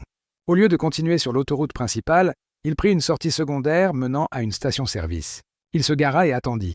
Quelques minutes plus tard, la voiture sombre, une berline noire aux vitres teintées, passa lentement devant l'entrée de la station, sans s'arrêter. Ce n'était pas de la paranoïa. Il était suivi. Pesant rapidement ses options, Hugo décida de continuer le voyage, mais avec une extrême prudence. Il ne pouvait pas risquer de conduire qui que ce soit jusqu'à Laetitia et les enfants. Il devrait les semer avant d'arriver à la maison de campagne. Reprenant la route, il élabora mentalement un plan. Il connaissait bien cette région. Pendant son adolescence, il avait passé d'innombrables étés à explorer les villes côtières avec des amis. Il y avait un réseau de routes secondaires qu'il pouvait utiliser pour dérouter ses poursuivants. Le soleil commençait à se coucher lorsqu'il entra dans la région du Calvados. Les premières lumières de la ville s'allumaient, créant un décor presque paisible qui contrastait avec la tension qu'il ressentait. La voiture sombre continuait de le suivre, maintenant moins discrètement. Hugo exécuta sa stratégie. Au lieu de prendre la sortie pour Deauville, il continua en direction de Caen. Il effectua une série de manœuvres rapides dans des rues étroites du centre historique où le trafic était plus confus. Finalement, quand il fut sûr d'avoir semé son poursuivant, il prit un itinéraire alternatif pour contourner la ville et rejoindre la côte. Arrivé à la maison de campagne, une construction moderne et isolée dans la partie la plus exclusive de la station balnéaire, il trouva Laetitia assise sur la terrasse, visiblement tendue. Les enfants jouaient sur le sable, à distance, sous le regard attentif de Charles, le chauffeur. « Désolé pour le retard ?» dit Hugo, l'embrassant brièvement. « J'ai dû prendre quelques précautions. »« Quelqu'un vous a suivi ?» demanda-t-elle, alarmée. « Ils ont essayé, mais j'ai réussi à les semer. Où sont les documents que vous avez mentionnés ?» Laetitia le conduisit au bureau de la maison, une petite pièce élégante avec vue sur la mer. Elle montra la bibliothèque. Michel explorait et a accidentellement appuyé sur quelque chose ici. Une partie de l'étagère s'est déplacée, révélant un compartiment. Hugo examina le mécanisme, un système simple mais ingénieux de pression sur l'un des ornements de l'étagère qui, une fois actionné, libérait un tiroir caché. À l'intérieur, il trouva une chemise en cuir usée, remplie de documents jaunis par le temps. « Je n'ai pas tout regardé, » expliqua Laetitia. « Mais j'ai vu le nom de votre père sur plusieurs papiers, des dates, des photographies. » Les mains légèrement tremblantes, Hugo ouvrit la chemise. La première photographie montrait son père beaucoup plus jeune, aux côtés d'une femme qui n'était pas sa mère. Au dos, une date, 1975, et l'inscription « Alexandre et Claire, Biarritz ». « Qui est Claire ?» murmura-t-il, plus pour lui-même que pour Laetitia. Il continua d'examiner le contenu. Il y avait des lettres, des documents juridiques, des coupures de journaux anciens. Peu à peu, une histoire commença à se former, une histoire que sa mère avait gardée enfouie pendant des décennies. Une histoire qui, si elle éclatait au grand jour, pourrait réécrire complètement l'héritage de la famille de Montfort. Hugo s'assit lourdement sur la chaise du bureau, abasourdi par ce qu'il venait de découvrir. Tout ce qu'il croyait savoir sur sa famille, sur son père, sur l'empire dont il avait hérité, semblait être construit sur une fondation de mensonges soigneusement orchestrés. « Qu'avez-vous trouvé » il demanda Laetitia, inquiète de son expression. Il la regarda, digérant encore les implications. « La vérité, Laetitia. Enfin, la vérité. » Dehors, la mer frappait rythmiquement le sable, tandis que le soleil disparaissait complètement à l'horizon. Les triplés, inconscients des découvertes qui se faisaient à l'intérieur, se poursuivaient sur la plage, leur rire porté par le vent. Leur monde, et celui d'Hugo, étaient sur le point de changer pour toujours. L'aube à Deauville peignait le ciel de teintes orange et rose quand Hugo termina enfin de lire tous les documents trouvés. Il avait passé la nuit entière penché sur ses papiers, reconstituant peu à peu le puzzle que sa mère avait gardé caché pendant tant d'années. L'histoire qui en émergeait était dévastatrice. Claire Moreau avait été le premier amour de son père, bien avant qu'il ne rencontre Céleste. Jeune professeur d'université d'origine modeste, Claire était tombée enceinte d'Alexandre en 1975, alors qu'il n'était qu'un jeune héritier promis à un mariage arrangé avec la fille d'une autre famille puissante, Céleste de Vasconcelos. Le patriarche de la famille, le grand-père d'Hugo, avait posé un ultimatum à son fils. Soit il abandonnait la professeure enceinte et respectait l'accord matrimonial avec les de Vasconcelos, soit il serait déshérité, perdant tout. Alexandre, faible et ambitieux, avait choisi l'argent. Claire avait mystérieusement disparu de sa vie peu de temps après. Mais l'histoire ne s'arrêtait pas là. 25 ans plus tard, une femme nommée Diane Moreau était apparue dans la vie d'Alexandre, une avocate brillante qui avait pris un poste au sein du service juridique du groupe immobilier de Montfort. Ce que personne ne savait, à l'exception d'Alexandre et finalement de Céleste, c'est que Diane était la fille de Claire, la fille qu'Alexandre avait abandonnée avant même sa naissance. Les documents révélaient une série de lettres échangées secrètement entre le père et la fille, après que Diane lui eut révélé son identité. Alexandre, dévasté par le remords et charmé par l'intelligence et la force de caractère de la fille qu'il n'avait jamais connue, avait commencé à planifier un changement radical dans son testament. Il avait l'intention de la reconnaître publiquement et de lui garantir une part significative de la fortune familiale. C'est alors que sa mort, soudaine, était survenue. Le rapport médical officiel indiquait une crise cardiaque, mais parmi les documents, Hugo trouva un rapport confidentiel d'un expert consulté par Diane, suggérant la possibilité d'un empoisonnement par une substance difficile à détecter qui simulait les effets d'un collapsus cardiaque. Dans les dernières pages de la chemise, une lettre manuscrite de Diane, datée d'1 semaine après la mort d'Alexandre. « Je sais qui a fait ça. Je sais pourquoi. J'ai des preuves, et je n'abandonnerai pas la quête de justice pour mon père. S'il m'arrive quelque chose, ces preuves parviendront aux autorités. » 2 semaines plus tard, Diane Moreau était morte dans un accident de voiture sur la route de Megève. L'affaire avait été rapidement classée comme une fatalité, chaussée glissante, défaillance mécanique. Céleste de Montfort avait pris le contrôle total de l'entreprise et de la fortune familiale. Hugo eut la nausée en terminant sa lecture. L'implication était trop claire pour être ignorée. Sa mère avait non seulement caché l'existence d'une demi-sœur, mais avait probablement orchestré la mort de son propre mari et de sa belle-fille pour protéger sa position et son patrimoine. « Mon Dieu !» murmura Laetitia, qui avait suivi une partie des découvertes. « C'est monstrueux. » Hugo se leva, marchant jusqu'à la fenêtre. Les triplés dormaient paisiblement dans la chambre voisine, épuisés après leur première journée à la plage.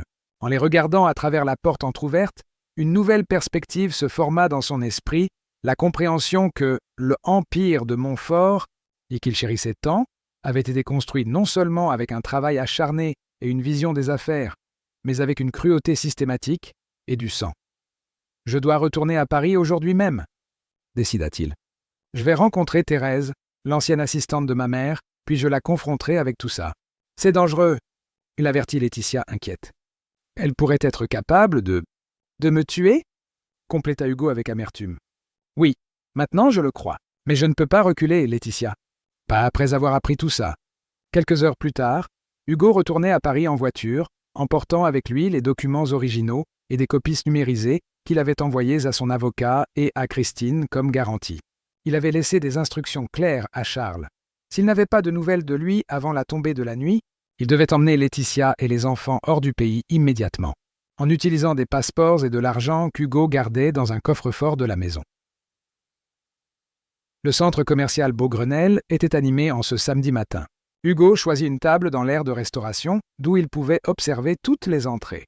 Christine arriva la première, visiblement tendue. « As-tu réussi à dormir » demanda-t-elle en s'asseyant en face de lui. « Pas vraiment » répondit Hugo en se frottant les yeux fatigués. « Chris, j'ai trouvé des choses terribles !» Brièvement, il relata le contenu des documents. Le visage de sa cousine pâlit progressivement. « Cela expliquerait tant de choses » murmura-t-elle. Le comportement étrange de tante Céleste après la mort de l'oncle Alexandre, la hâte de tout enterrer, littéralement. La façon dont elle vous a isolé, toi et Richard, dans les semaines qui ont suivi, contrôlant tous vos contacts. Tu te souviens de Diane, l'avocate ? Christine fronça les sourcils, cherchant dans sa mémoire. Vaguement. Une jeune femme, très sérieuse. Je me souviens qu'elle avait un effet étrange sur l'oncle Alexandre. Il semblait à la fois fier et tourmenté quand elle était là. Maintenant, nous savons pourquoi. Leur conversation fut interrompue par l'arrivée d'une femme d'une 50aine d'années, aux cheveux teints en châtain et portant de grandes lunettes qui dissimulaient partiellement son visage. Elle s'assit nerveusement, regardant constamment autour d'elle. « Thérèse » demanda doucement Christine. La femme acquiesça. « J'ai 20 minutes. C'est tout ce que je peux vous offrir. » Hugo alla droit au but. « Vous avez travaillé comme assistante personnelle de ma mère pendant près de 10 ans. J'ai besoin de savoir ce qui s'est passé avant votre licenciement. » Thérèse ajusta ses lunettes, un tic nerveux. « On m'a accusé de vendre des informations de l'entreprise. Un mensonge complet, bien sûr. Mais votre mère avait des preuves, des emails falsifiés, des relevés de virements bancaires que je n'ai jamais reçus. Pourquoi aurait-elle fait ça ? L'ancienne assistante hésita, comme si elle pesait le risque de ses prochains mots. Parce que j'ai trouvé quelque chose que je n'aurais pas dû. Un journal que votre mère gardait enfermé dans le tiroir de son bureau personnel. Je n'ai lu que quelques pages, mais c'était suffisant. Qu'avez-vous vu ? Pressa Hugo. Des notes sur un problème résolu de façon permanente. Des détails sur la manière de modifier progressivement les médicaments de M. Alexandre pour ne pas éveiller les soupçons. Une liste de personnes qui devaient être neutralisées pour protéger l'héritage. Christine laissa échapper un son étouffé d'horreur. Hugo resta impassible, bien que son cœur battît à tout rompre. « Mon nom était sur cette liste » demanda-t-il. Thérèse secoua la tête. « Non, seulement le nom d'une certaine Diane, qui avait déjà été traitée, et quelques autres noms que je n'ai pas reconnus. Mais j'ai compris ce que cela signifiait. J'ai gardé les informations pour moi, j'ai continué à travailler normalement, mais je pense qu'elle a remarqué quelque chose dans mon comportement. 2 semaines plus tard, j'étais escorté hors du bâtiment par des agents de sécurité accusés d'espionnage industriel.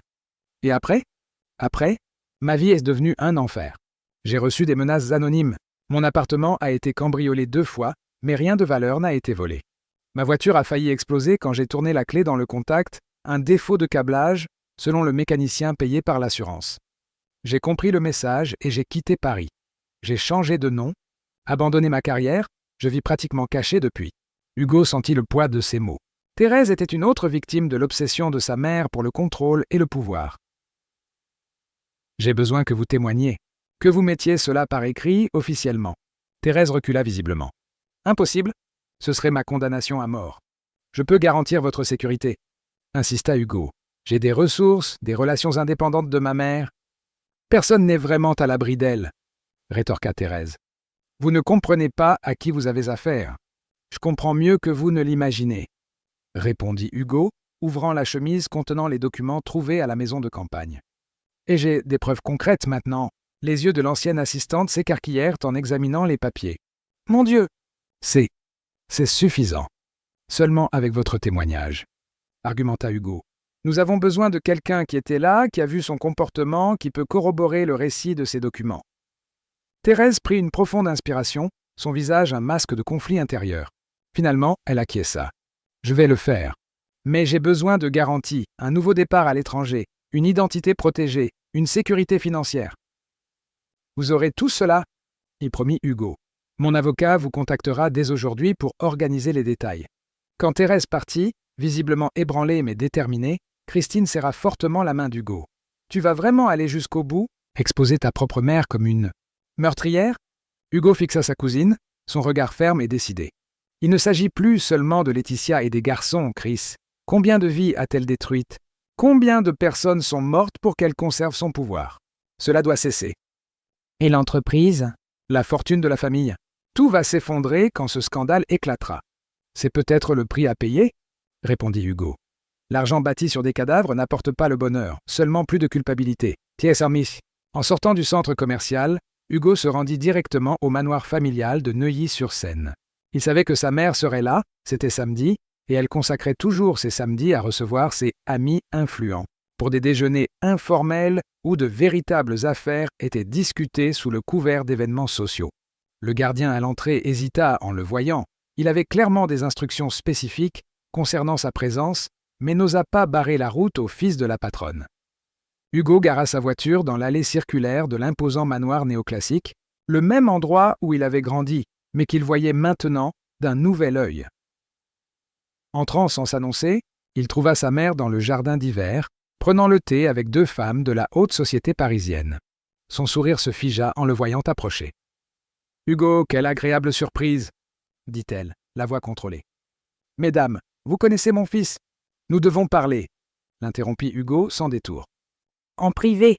Céleste garda son sourire de façade. « Bien sûr, mon chéri. Mesdames, si vous voulez bien nous excuser un instant ?» Lorsque les invités se retirèrent, jetant des regards curieux derrière elle, l'expression de Céleste se durcit instantanément. « Que signifie cette intrusion, Hugo? J'ai des invités importants aujourd'hui. Je sais exactement qui tu es, » répondit-il, posant la chemise sur la table entre les tasses en porcelaine.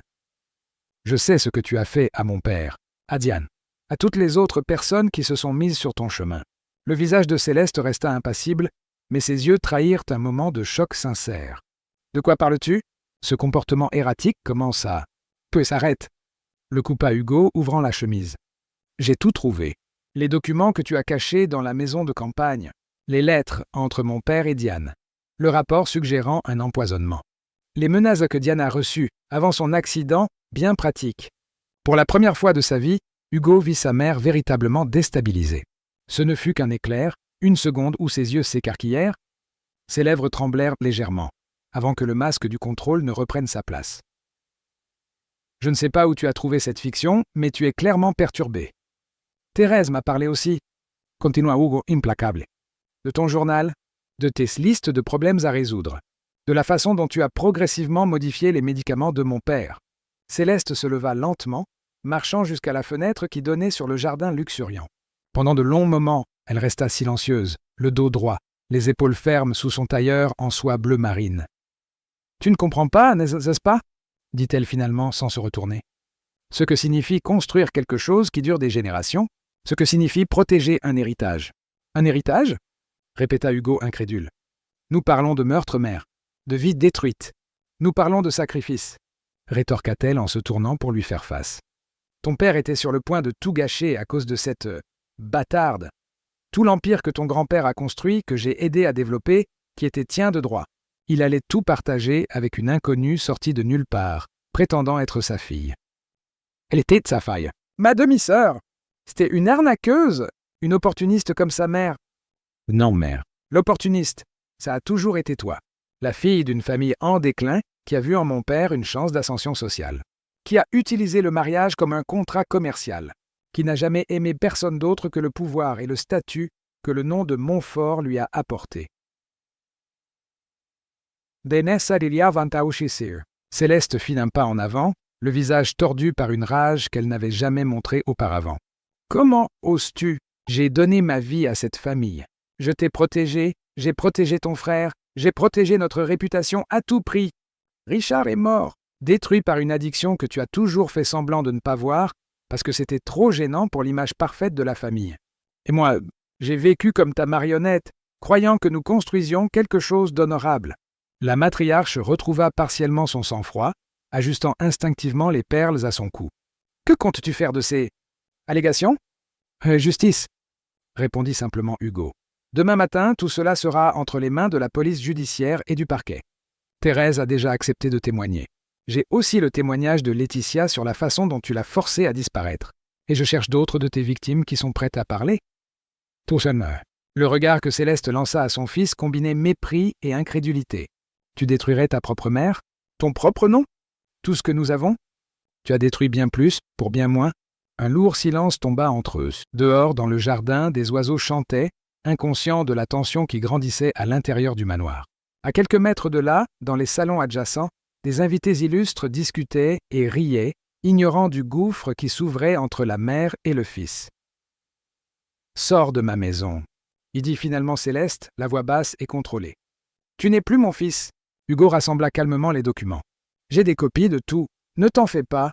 Et quant au fait de ne plus être ton fils, c'est peut-être la seule bonne chose que tu m'aies dite aujourd'hui. » En se dirigeant vers la sortie, Hugo sentit un poids énorme quitter ses épaules, le poids des attentes, des loyautés toxiques, d'une vie entière à essayer de plaire à quelqu'un qui n'avait jamais valorisé autre chose que les apparences et le pouvoir.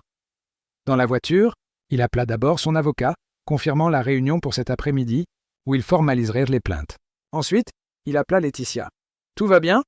demanda-t-elle anxieuse. « Ça va aller, » répondit-il. « J'ai confronté ma mère. Elle a tout nié, bien sûr, mais nous allons de l'avant avec les plaintes officielles. Et nous ? Les garçons ont demandé après toi toute la journée. » Posta. Hugo sentit une chaleur inattendue dans sa poitrine en pensant à ses neveux. « Dis-leur que tonton revient. Que nous allons rester ensemble maintenant. Pour toujours ?» Dans les semaines qui suivirent, la tempête qu'Hugo avait anticipée explosa avec une force totale. La mise en détention provisoire de Céleste de Montfort, l'une des femmes les plus puissantes du pays, domina l'actualité pendant des jours. Les enquêtes s'approfondirent, révélant un réseau de corruption, de pots de vin et de crimes encore plus graves qui s'étendaient sur des décennies. L'Empire de Montfort subit des secousses importantes. Les actions chutèrent, les partenaires commerciaux se retirèrent, les projets furent annulés. Hugo, désormais fermement aux commandes de l'entreprise, entama un processus de restructuration douloureux, mais nécessaire. La transparence devint le mot d'ordre. Le terrain où devait être construit le luxueux projet Les Jardins de Montfort fut entièrement repensé. À la place de la résidence exclusive, naquit le parc Laetitia Olivier, un complexe combinant des espaces verts publics et l'Institut Les Trois Frères, dédié au soutien des femmes en situation de vulnérabilité et des enfants abandonnés. Laetitia prit la direction de l'Institut, transformant son expérience de douleur en un objectif plus grand. Les triplés, désormais inscrits dans une excellente école, visitaient fréquemment le lieu, interagissant avec d'autres enfants et partageant leurs histoires de résilience. Le manoir de Neuilly fut vendu, et Hugo emménagea dans une maison plus modeste, mais accueillante, avec suffisamment d'espace pour Laetitia et les garçons. Peu à peu, ils formèrent ce qu'aucun d'eux n'avait jamais eu, une vraie famille, unie non par le sang ou le nom, mais par l'amour et le respect mutuel. Un après-midi ensoleillé, 6 mois après le début de tout, Hugo observait les triplés jouer dans le jardin de la nouvelle maison. Gabriel, le leader naturel, organisait un jeu complexe avec un ballon et des règles que lui seul semblait comprendre. Raphaël remettait en question chaque détail, argumentant passionnément pour des changements. Michel, l'observateur silencieux, trouvait des moyens créatifs de contourner les problèmes qui se posaient. Laetitia s'approcha, s'asseyant à côté de lui sur le banc sous le manguier. « À quoi penses-tu » demanda-t-elle, remarquant son regard lointain. « À la façon dont la vie tourne » répondit Hugo en souriant. « À la façon dont on trouve la lumière dans les endroits les plus inattendus. » Elle acquiesça, comprenant. « Je n'aurais jamais imaginé que ce jour dans la décharge changerait tout. Que vous deviendriez notre famille.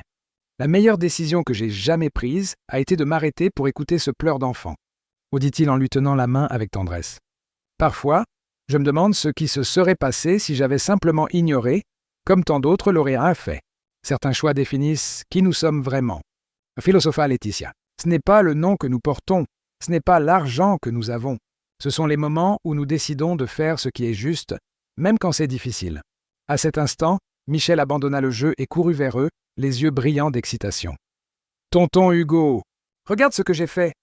s'exclama-t-il, montrant un dessin coloré où 5 personnages souriants, représentant clairement Hugo, Laetitia et les triplés, se tenaient la main sous un soleil radieux. « C'est magnifique, Michel !» le félicita Hugo, sincèrement touché. « C'est notre famille !» expliqua le garçon en montrant chaque personnage. « Moi, Gabriel, Raphaël, maman et toi, tous ensemble, pour toujours. »« Pour toujours !» répéta Hugo en serrant son neveu dans ses bras. Alors que le soleil se couchait lentement à l'horizon de Paris, teintant le ciel d'orange et de rose, Hugo comprit qu'il avait trouvé quelque chose de bien plus précieux que tout l'empire dont il avait un jour hérité. il avait trouvé la vérité, un but et, par-dessus tout, un amour sincère. Le nom de Montfort, autrefois synonyme uniquement de pouvoir et de richesse, commençait maintenant à signifier quelque chose de nouveau. La rédemption. Une seconde chance? La possibilité de reconstruire sur des bases plus solides et plus humaines. Le chemin n'avait pas été facile, et il y avait encore beaucoup à faire. De nombreuses blessures à guérir, de nombreuses injustices à réparer. Mais pour la première fois de sa vie, Hugo se sentait vraiment en paix. Le garçon effrayé qui avait grandi dans l'ombre de la matriarche impitoyable était enfin devenu l'homme qu'il aurait toujours dû être. Alors que les premières étoiles apparaissaient dans le ciel, Hugo de Montfort fit une promesse silencieuse. L'héritage qu'il laisserait ne se mesurerait pas en mètres carrés de projets de luxe ou en chiffres sur des comptes bancaires, mais dans la différence qu'il ferait dans la vie des gens, en commençant par ces 3 petits garçons qui, nés au milieu des ordures et de l'abandon, couraient maintenant librement sous le ciel ouvert, leur rire résonnant comme la plus douce musique qu'il ait jamais entendue.